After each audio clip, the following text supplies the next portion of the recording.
Hello, everyone.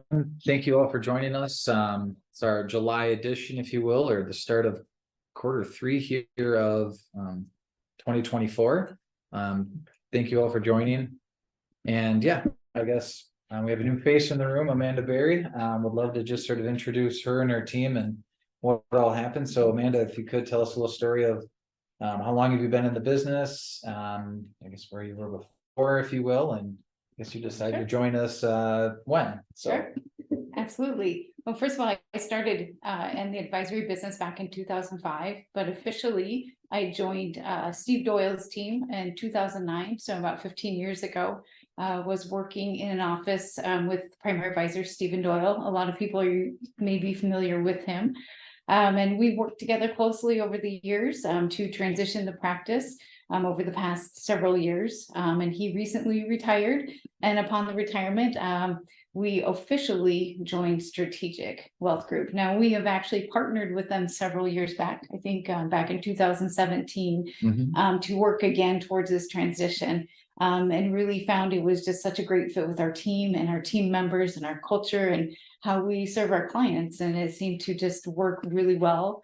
We made the official move 1st of June of this year. So we are still digging our feet in and getting used to the office shuffling and the new commutes for everybody. I brought my team with me. That also included Steve Doyle. He stayed on. He will be doing tax prep for us. But that also includes Sarah, who's been with us. She's been with Steve for over 19 years. And Amber. So really, we brought our whole office over and it's been wonderful. We've had such welcoming arms and the team here at Strategic has been fantastic. So I just feel really great about it. No, it's been a phenomenal addition. I think we've always had the end goal in mind of, it'd be a dream to have Amanda and her team join us. And it all happened and it came to fruition, which was really fun and exciting. I'd go over to the fact that also in that office, there was another tax professional who decided to join us in January 1st of 2024. His name was Tom Sims, and then he had Chris Berdan and Laura. So his team came over and joined us. And then at that time, we also added another accountant named Randy. So we've added on our tax team a very robust professional tax team. We have 10 tax preparers now. And we're doing a lot of tax work. So that has been a really fun synergy. Tom and Steve, I think they office together for 14, 15? 25 years. Oh, I was off on that. 25 years. Long time. And then so you were there for a long time too. So it's my memory. I wasn't there. But, so we all go back. I think we find our roots go back many, many years, even though we're all new together, with the relationships we built as advisors and colleagues. And it's a busy world out there, so we're really glad that we are able to stay connected and have the tax team on board. That's been a huge help to our business, and being able to have the resources right downstairs is fantastic. So and your office was always if you guys remember, our old office was maybe not even half a mile down the street. So being in the same RA, being in the same tax world, it was just great synergies, great things to bring together. So I think that was really fun to sort of talk about how we've expanded our team. I'll get into a little bit more of our expansion later on in the program, if you will, but I think you guys all wanted to come for some of our economic updates. So I'll let Amanda jump in on, I guess, what do you see in some of the economic updates that we have? Sure. Well, we're looking to, first of all, we'll start with our general basis index, the S&P 500. For the second quarter, the S&P grew, saw gains of 3.86 in just quarter two. In the first half of the year, the S&P actually saw gains of 15.06%. So we saw some really healthy growth of just the S&P index over that time. So we've seen some nice equity returns with the S&P, but also NASDAQ, which is the tech heavy index, really led the way. As we approach the end of the second quarter, our markets continue to hit some new all-time highs. And so we have some optimism of the second half of the year, meaning we have some good momentum, and we feel that we can see some continuation of that momentum. Yeah, I think in the news, you've heard a lot that like the Magnificent Seven, that's your 7 big tech companies. They led the way. They were the majority of that, the NASDAQ, if you will. They were up to 22%. But now with them having a little bit of a decrease over the last year or last week, you saw them go down about 3%. what that really was telling us that the other breadth, if you will, the 493 other stocks of the S&P 500, they're the ones now catching up with the rising of the Magnificent Seven. So I wanted to sort of add that part in. And I don't think we want to forget about our small cap partners, our small and mid cap partners. The S&P and the NASDAQ, yes, they made the headlines and they made the news, but we can't forget the allocation to our small companies. They're also starting to see a little bit more momentum now, and really, again, do that catch up with the breadth. So it's not just the 7 leading companies. Yep. We're seeing a full market increase, which is actually healthier for an overall market allocation and portfolio. Totally agree. Yeah. Now, just for some basic economic indicators, when we're looking at real GDP growth, we saw year over year annually 2%, which is very consistent with our long-term average. And we also saw unemployment below 4%, which is still indicating no significant economic slump, despite some of those headlines that we see out there. And then inflation also dropped from 9% in the mid 2022 to 3.1% in mid 2023. But now we've seen it stabilize about 3.3%. And that's, again, a really good consumer or a good index of the health of our economy, but yet the fundamentals are still very strong. Totally agree. You might see that today. Jerome Powell is speaking today with his, I guess, the other 12 Fed chairs, and then he's also speaking tomorrow with them. And then he probably on Wednesday at about 2:30, he'll come out and say, what is he going to do with the interest rates? Really, in the back of your guys' minds, you're thinking, okay, all this economic update is great. What the heck does it mean to my portfolio? What does it mean to me? The S&P 500, I'm just going to go back on that part, is that we do still see there is some runway or some increase out there for the next of 2023 or 24. We're positive on the rest of the quarter 3, quarter 4. Do you see the election having any bearing on this? No, both sides want to see it positive. And as we keep saying, all elections do not really have much bearing on the stock market or the economy, no matter who gets elected. You can go back to 1912 to show all that. And every one of those election cycles, no matter what, if a red or blue or green or purple got in, it did not really have much bearing on it. Reason why is because it takes about 2 to 3 years for that president to put their stamp on or get their legislation passed to really make some big economic change. So we don't really want to make any changes to your portfolios based on the S&P 500 because we still see there's some positivity moving forward. There's nothing really to do. And when I get back to Powell on the Federal Reserve policy, could he come out and say we're going to expect to lower next quarter in September?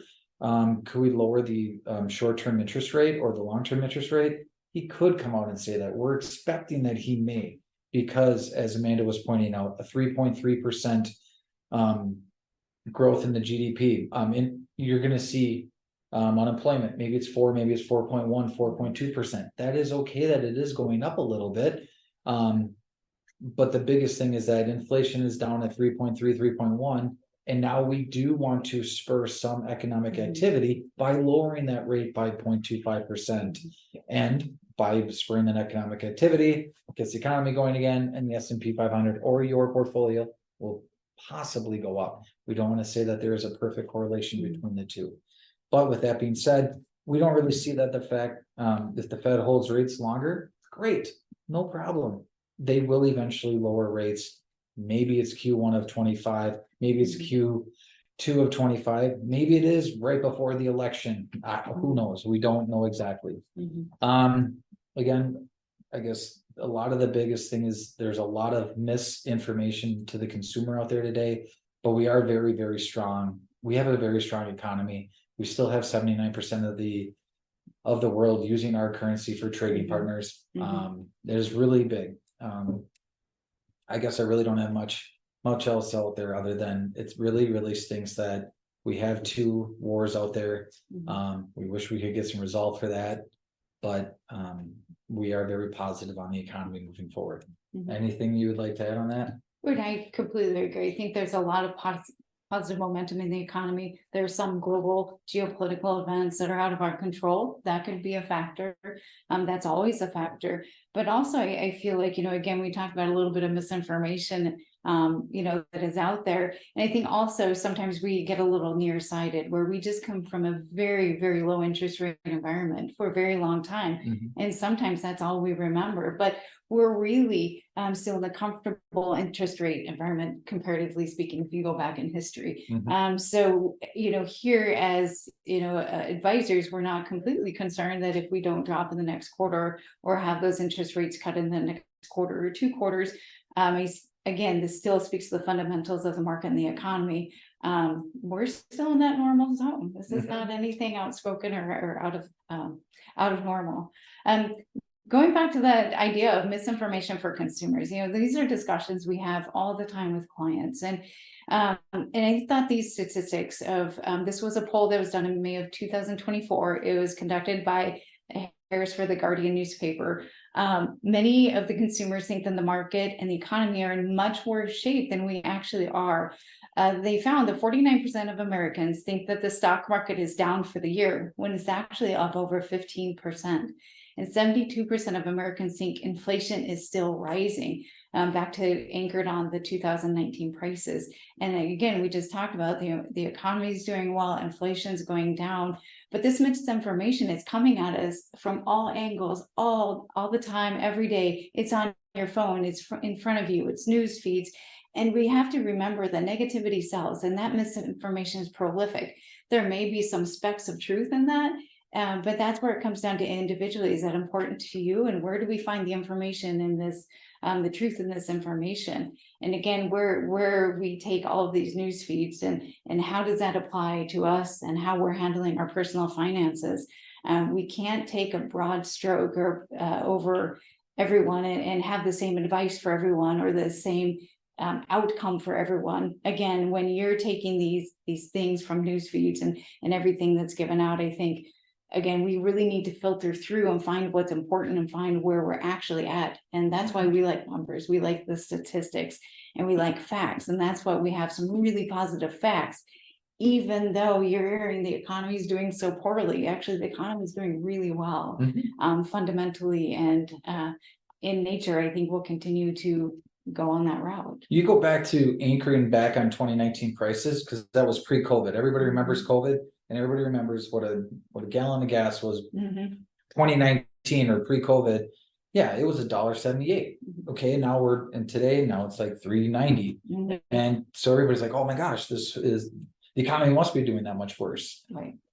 No, the economy's strong. The unemployment's at 4% or 4.2% really. But the better part that we have is we have actually somewhere to go to spur more economic activity when we want to. How do we do that? We lower interest rates when the time is right. So I think that is very important. And also the important piece is, how does this play back to our clients that are retired on a fixed income that get most affected by that anchoring price of $1.79 and now their gas is double at $3.69?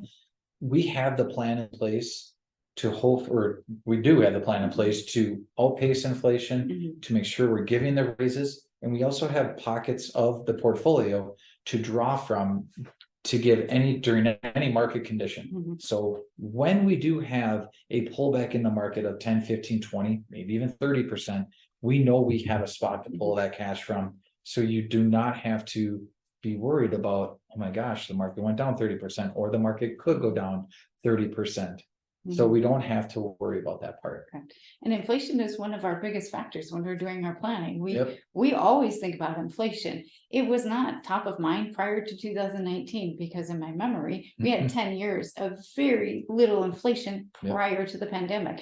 So again, we have always factored that in, but really never had to utilize those levers that we had in there until we saw some market bumps. We saw 2020 come in, then we saw 2022 with an extended downturn in the market over a few more months than 2020. So we had those safety nets in place, but we just haven't had to utilize them before because things have been pretty smooth. And again, when we look at inflation, we are very conservative in our forecasting, but that is one of our biggest factors, is inflation and taxes. I think you're going to talk about taxes a little bit later, because there's some really great updates, again, that will benefit those that are on fixed income, on Social Security. And I think that's something that's very, very helpful, especially today. Yeah, so as you know, we run models in our portfolios, or our portfolios are run on models in our firm here at Strategic Wealth Group. So basically wanted to go over the fact we did our investment quarterly meeting. We did that 2 Thursdays ago with our CFA team at Horizon. And when we came together, we did not want to make any changes to the current models that we're in.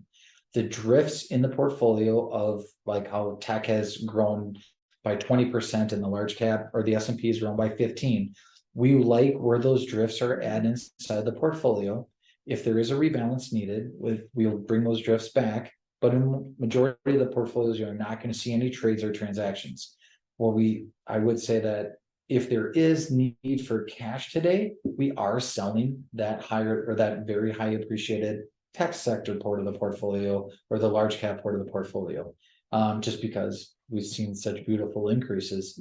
Portfolios are up 20-30% from past 2 years. So when we're looking at our models, we're not really making any changes for this quarter, and we're not, we run all of the actual investments inside the portfolio against their peers, and all of them are scoring exactly like we hope. None of them are on, we didn't put any of them on the watch list, and we're good to go on that aspect. Anything you'd like to add, Jack or Amanda, on the investment portfolio side? All right. Well covered. I would go, then we'll go to a little tax update, if you will. So, I'm going to highlight one of these pieces that I don't think we've gone over on a town hall meeting before. So everybody knows that in the state of Minnesota, we're in the land of 10,000 taxes. I mean, 10,000 lakes, sorry. But in the state of Minnesota in 2023, I don't have the exact date that it was actually submitted. I think it was in December that they did institute this, but it was on your 23 tax return that we did file this year. But in 2024, so for clients that are married filing jointly, if your adjusted gross income is below 105,000 or less, you do not pay income tax on the Social Security that you are currently receiving. Now, what that means is so if you're receiving, let's say $40,000 of Social Security between two people, or husband, wife, if you will, or the joint couple, and that's 40,000, and you took out 70,000 of a IRA distribution, so now your adjusted gross income is 110. Technically with that scenario, yes, 110,000, 5,000 would be taxable at a 10% rate. But really, if it was, let's just make my math better, 65,000 of an IRA distribution and 40,000 of Social Security benefit, you would pay 0 income tax in the state of Minnesota on that Social Security that you received.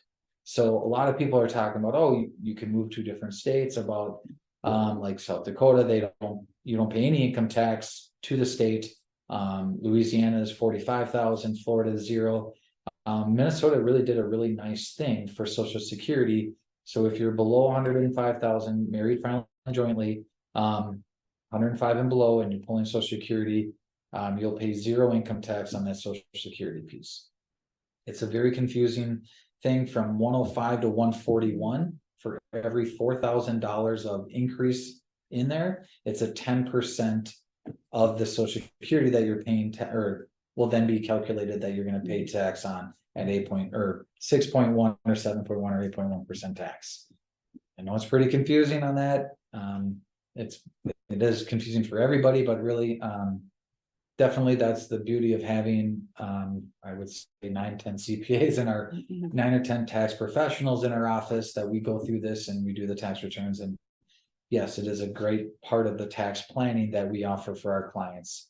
So yeah, I don't know, any other, I guess, Amanda, any questions or thoughts, or should I add more to that? If you're single, it's 82,000. So for single people, if you're $82,000 of the total income, you would pay 0 income tax on that Social Security part. Well, I think that's a great Hey, that's great legislation. It really helps those households that could really use a tax break. But it's also a great time to start thinking about that for next year. Whether that might be, we have a little bit of tax savings, maybe there's some room for additional distributions. Yep. Are we reaching the maximum, getting up to that level of that tax savings? But I think this is a great time to start thinking about it rather than in the thick of tax season. Oh, do I qualify and what were my savings? So yeah, we have a great team that really helps us keep on top of this. But it also just helps again for that forward planning, and it helps the most people right now that are feeling the inflation. So I'm Absolutely. so happy this has gone through. So think about it this way: if you're under 105,000 and your paying and your social security was $25,000, you're at an 8% bracket, or you'd be at like a 6% bracket. You're going to get about a 15%, $1,500 tax savings from the state of Minnesota, because they're not taxing that social security for you for that. So it is nice for people that are under 105,000. It was a nice $1,500 payment back to them that way. I like that way of taxation compared to, oh, let's just give everybody $1,500. I think that was, again, I think we want to highlight the fact tax planning is one of the biggest things we talk about in our office. So talk to one of the advisors in our office, whether that's, you go through Jack, Jared, Chris Hamilton, Chad Leah, Jared, Amanda, myself, Nathan Running, even Tyler Kusky, all of our planners here. We all do a lot of tax planning.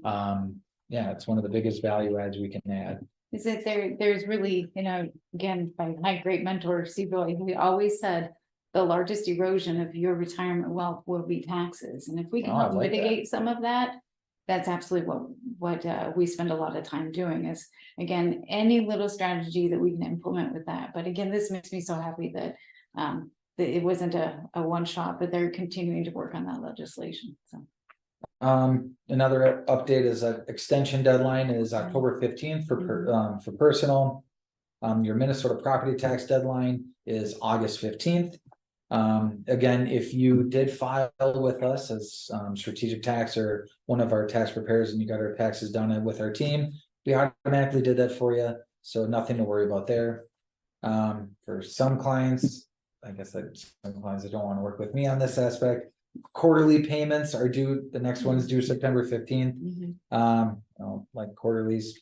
And then tax planning is year-round game. I think it's totally again, adding to Amanda, Roth conversions. I think every single town hall that I'm on, I talk about Roth conversions or tax loss harvesting. Roth conversions are a phenomenal opportunity to take advantage of the tax breaks today, and build up that tax-free bucket when you need that money. So when you want to put on a new deck, or you want to build a new addition, or buy that second home and you need that down payment, that's for a beautiful spot. You can use a Roth today, or plan for it by doing Roth conversions over the next few years and have that Roth cash there for you to buy that next big purchase.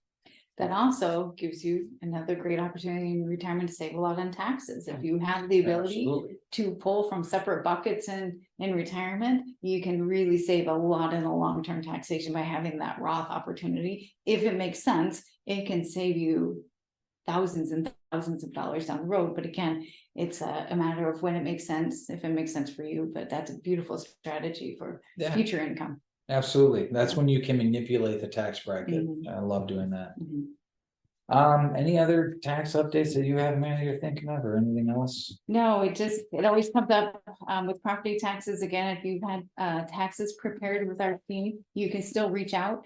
If you're not quite sure if they were done, and reach out to our team. We'd be happy to chat with you as well. So perfect. I guess one thing I'd like to add then is we talked about our the merging of the Doyle and Associates, or Amanda taking over the practice and bringing her team over here with us. We did also add a couple of new other faces. We had Lindsay.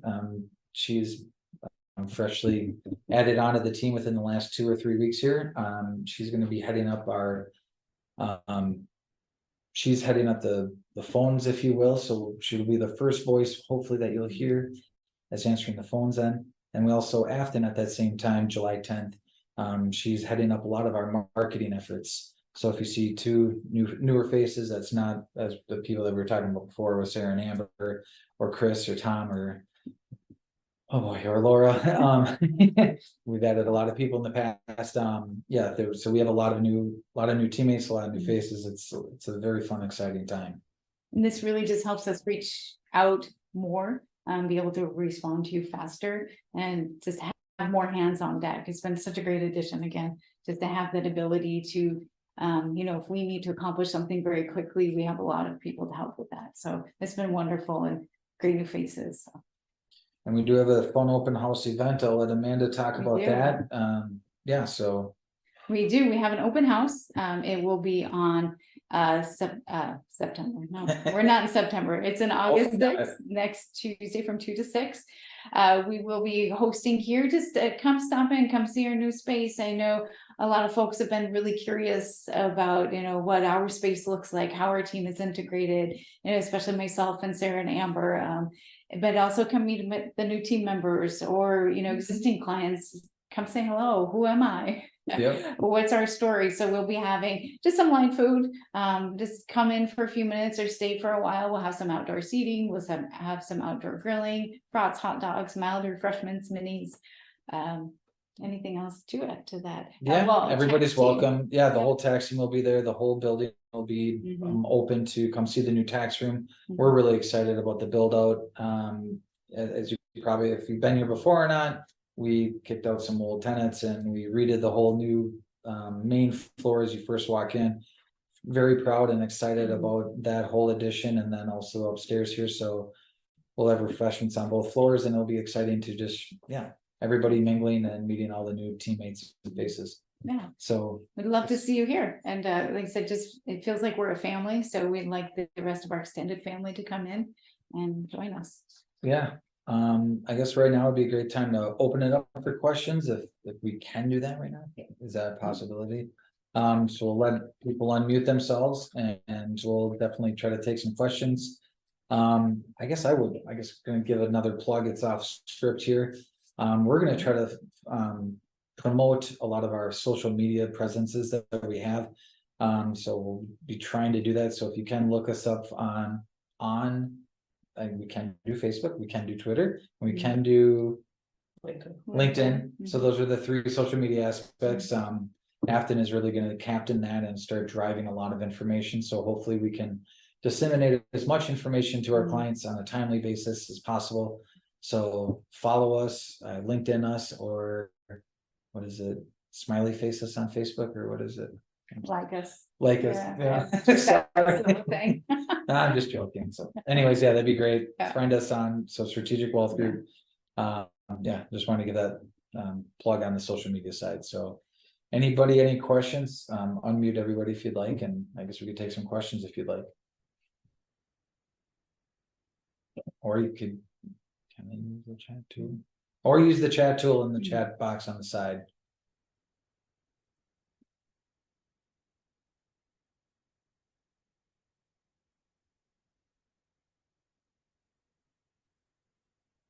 Maybe we just gave them such thorough information. Seem to be a lot of bases covered, but I'm sure there's a lot of questions out there.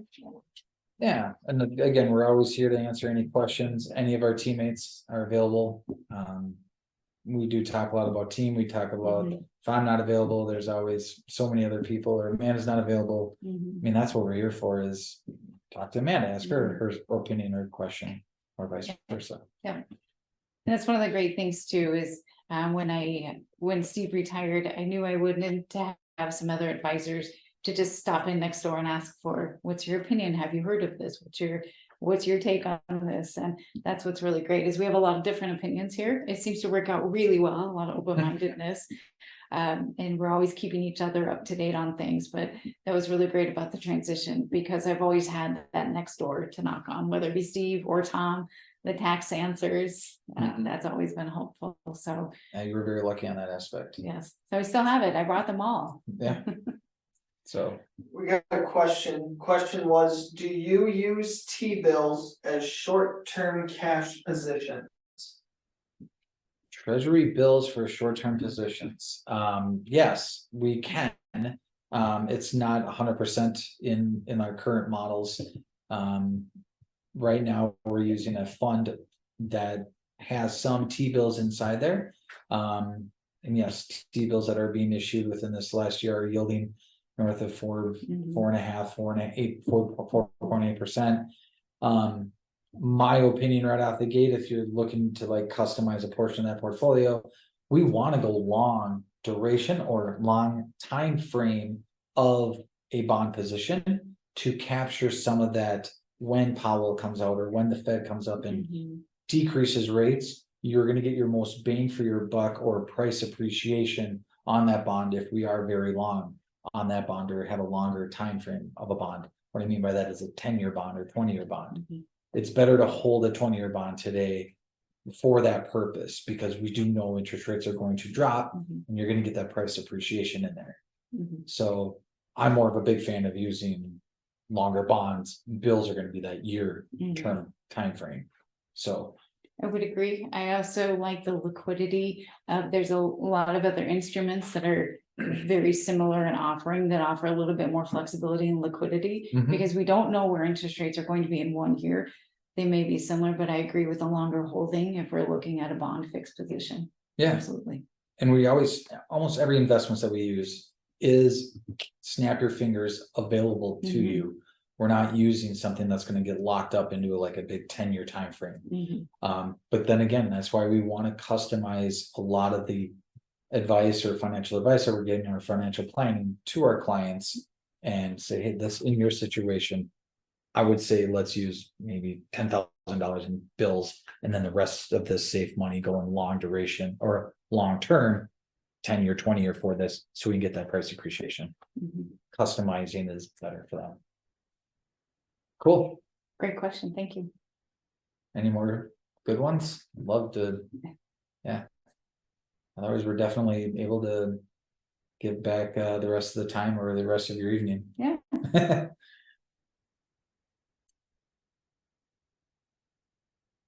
All right. Well, I guess I personally want to thank our team of we call them our CSS staff of everybody on our team. They do absolutely amazing job. Like you said, Sarah and Amber are new to the team. If it wasn't for our team of Mark and Colleen and Rachel and Sarah and Amber, we wouldn't be able to look as good as we do, because they really make us look good.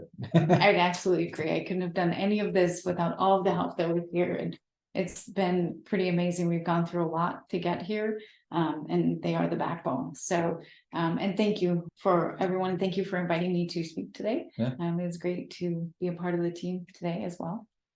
All right. Well, I guess with that, we'll conclude, and always feel free to reach out to us anytime. Thank you. Thank you.